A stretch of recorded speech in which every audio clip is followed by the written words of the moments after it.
Bonjour mon cher public et bienvenue à mon émission météo. Bon, il est temps de revenir à notre virage du canal du Midi pour vous montrer l'évolution des saisons. Donc là, on va commencer le 9 juillet, ensuite le 15 août et, image toute récente, le 11 septembre. Et en fait, on voit qu'il y a plus de changements d'ambiance entre juillet et août, parce qu'on voit que les feuilles commencent à brunir un peu là. Donc, bien évidemment, comme c'est au bord du canal, ça n'aurait pas de sens de parler de stress hydrique, mais je pense que c'est quand même le stress thermique de la canicule qu'on a vécu là, ce tour entre le 10 et le 13 août. Et maintenant, le mois passé, jusqu'au 11 septembre, bon, les feuilles ont gardé un peu la même coloration, mais on voit bien que l'ambiance lumineuse a changé, donc déjà le ciel nuageux n'aidant pas. Et effectivement, les derniers jours ont été quasiment automnales. Et on va voir si l'été sera vraiment fini ou pas. Je vous en dirai plus à la fin de l'émission. Et justement, en parlant de l'été, à la dernière émission, on avait fait les bilans du mois d'août. Et cette fois-ci, je commençais à m'intéresser un peu plus à tout l'été, donc les mois de juin, juillet, août.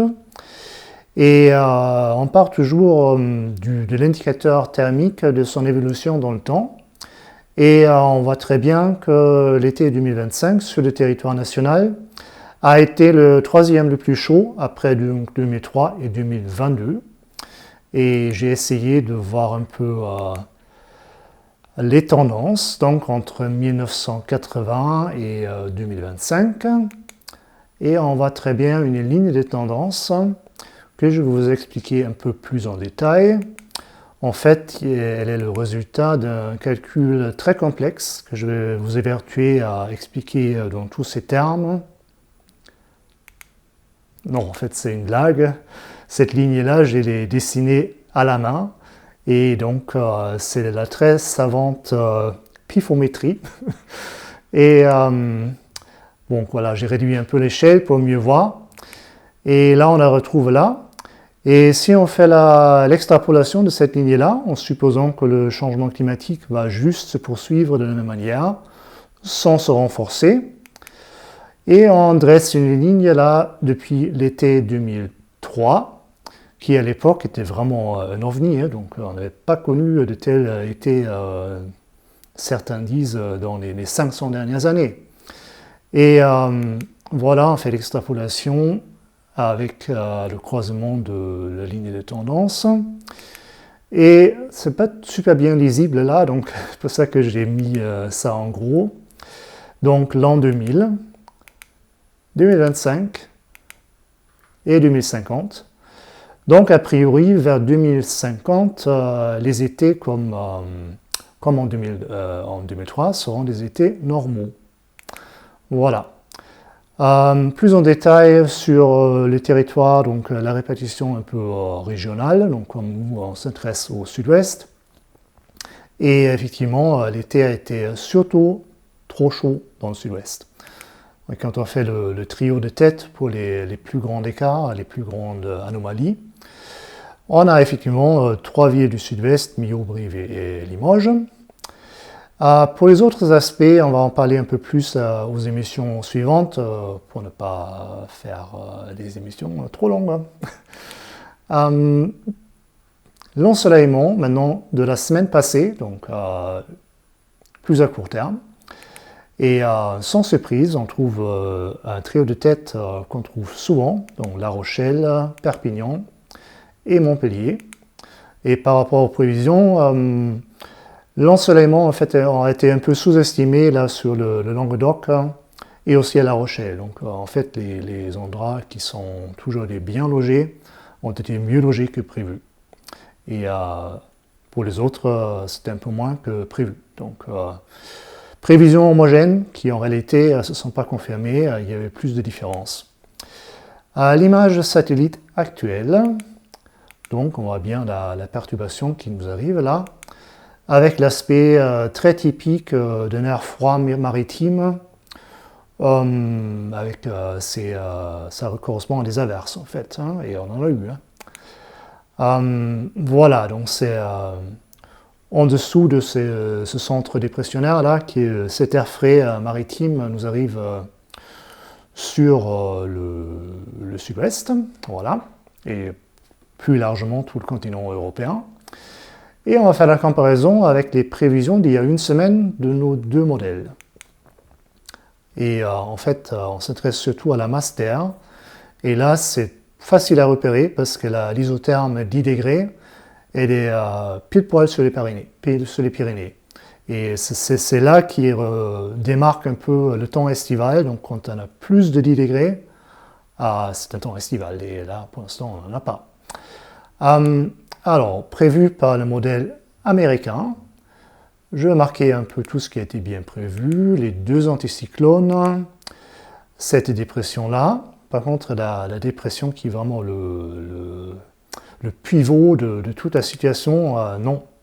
Elle a été mal prévue. En réalité, elle est beaucoup plus au sud. Et du coup, le modèle américain s'est trompé aussi un peu sur la masse d'air, en fait, parce que l'isotherme 10 degrés, on la retrouve là sur la région parisienne, alors qu'on l'a vu tout à l'heure, Pyrénées. Voilà, donc pas si terrible que ça. Je donne 14 sur 20. Retour à la situation actuelle et comparaison avec les prévisions du modèle européen, cette fois-ci. Et là, pareil, les deux anticyclones plutôt bien prévus. Et le grand centre dépressionnaire, qui est le pivot, mieux prévu quand même, parce qu'il est beaucoup plus au sud par rapport au modèle américain. Celle-là, non, pas trop. Et regardant la masse d'air, on retrouve l'isotherme 10 degrés à peu près sur le massif central, donc au milieu de la France. Pas terrible, mais mieux que les Américains. Donc, je donne 16 sur 20. Maintenant, les prévisions plus en détail pour le week-end à venir. Les minimales de la nuit de vendredi à samedi. Les maximales qui sont quand même un peu fraîches samedi. Les minimales remontons un peu. Et pour dimanche, on retrouvera en fait les températures de saison. Surtout là, autour du pourtour méditerranéen, il fera quand même assez agréable. Les précipitations, donc qui vont tomber vendredi, pas grand-chose. On rajoute le samedi et on retrouve quelques précipitations quand même dans les Charentes. Et en fait, le Languedoc restera tout sec, mais la Méditerranée sera bien mouillée. On rajoute le dimanche et là, il va pleuvoir un peu plus. Donc toujours un peu pour les mêmes, Charentes, mais aussi Midi-Toulousain, donc pas mal. Donc en fait, grosso modo, le sud-ouest sera un peu arrosé dimanche, sauf le Languedoc, et aussi proche des Pyrénées en fait, ce qui n'est pas habituel. L'ensoleillement, bon, on va faire passer rapidement parce que ça ne sera pas une journée très très ensoleillée, avec un petit maximum de 6-7 heures peut-être dans les Pyrénées-Atlantiques ou voilà, proche de la chaîne. Dimanche, un peu mieux sur vraiment les fins fonds du Gard, là, alors que pour beaucoup de monde, ce sera encore une journée pas très ensoleillée. Les prévisions, donc maintenant pour toute la semaine à venir, jusqu'à jeudi prochain. Dans l'ensoleillement, ça sera encore plus faible que la semaine passée, avec un minimum de 31 heures à Pau, et un maximum là plus à l'est. Les précipitations, donc on revient au cumul jusqu'à dimanche nuit, et on rajoute toute la semaine, donc jusqu'à jeudi. Et bon, c'est pas tout à fait la même représentation, mais déjà aux couleurs, on voit que ça bouge pas beaucoup. Donc ce sera plutôt à partir de lundi une semaine sèche qui s'annonce. On va vérifier ça à l'aide de deux endroits. Premièrement, La Rochelle, donc a priori il pleuvra pas mal. Donc je rappelle toujours que ce qu'on voit sur les cartes, on le retrouvera après dans la courbe vert fluo. En bas, les précipitations, donc la courbe vert fluo, comparée à la moyenne d'une cinquantaine de calculs. Et là, on voit que ce qu'on voit sur les cartes, c'est un peu faible. Donc en réalité, il va sans doute pleuvoir un peu plus à La Rochelle. Et les températures vont remonter tout doucement sans vraiment dépasser les 20 degrés. Bon, c'est en bord de mer. Hein. Après, à l'intérieur des terres, on va quand même dépasser les 20 degrés. Hein. Carcassonne, là pour les précipitations en bas, c'est très clair, calme, plat, pas de précipitations, même pas le week-end. Et les températures qui vont quand même bien remonter, donc là j'ai rajouté la ligne tout en haut, c'est la ligne de 30 degrés, qu'on risque de frôler à partir de mercredi, jeudi de la semaine prochaine.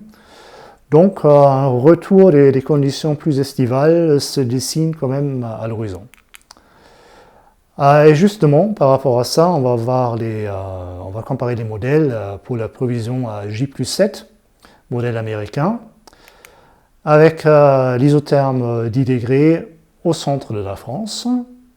Bon, quoi, ouais, c'est un peu moyen, quoi, donc 25 degrés peut-être.